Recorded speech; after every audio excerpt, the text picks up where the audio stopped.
Welcome to a short video overview of the European Resuscitation Council's 2015 Guidelines on Advanced Life Support.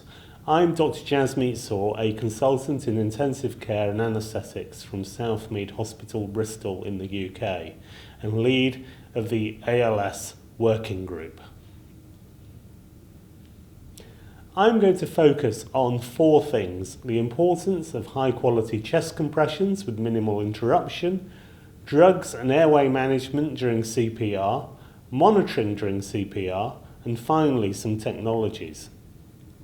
ALS providers must still stick to the basics and give high-quality chest compressions and minimise interruptions. All interruptions and compressions must be planned with the team. Specifically, now this includes minimising interruptions in chest compressions to less than 5 seconds when assessing the rhythm or attempting defibrillation or tracheal intubation.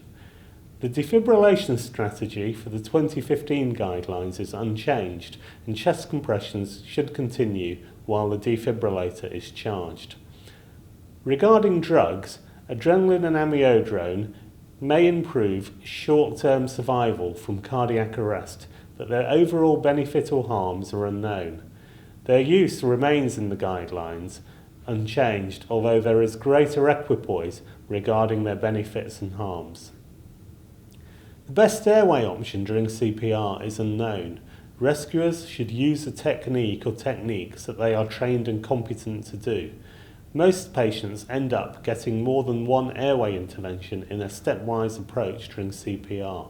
For example, they may get bag mask ventilation, followed by a supraglottic airway device such as an iGel or LMA, or tracheal intubation during CPR, or if they remain comatose after return of spontaneous circulation.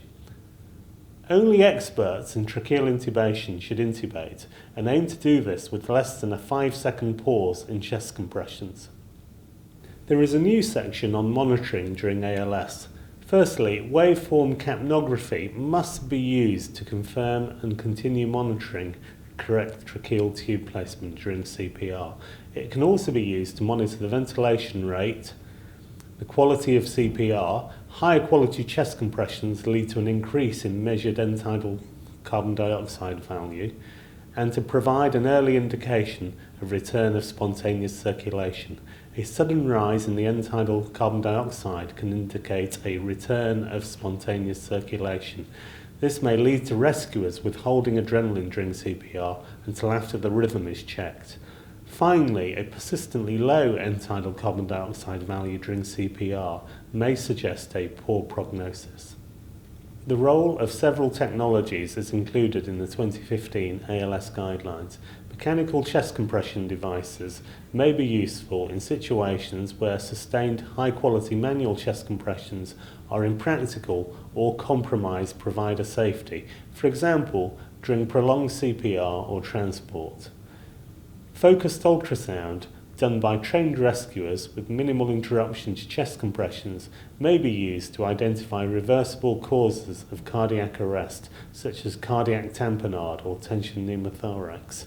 In patients who have a treatable cause of cardiac arrest, extracorporeal life support techniques may provide an artificial circulation while the reversible cause is treated and a spontaneous circulation restored. This is currently only available in specialist settings and not commonly used.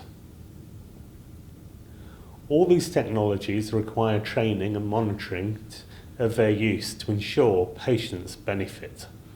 In summary, the main changes are: there is a continued emphasis on maintaining high-quality chest compressions with planned interruptions for interventions, such as defibrillation and airway interventions. We suggest a stepwise approach to airway management based on the skills of the rescuer. Waveform capnography must be used with tracheal intubation, and end-tidal CO2 values can be used to help guide interventions during CPR.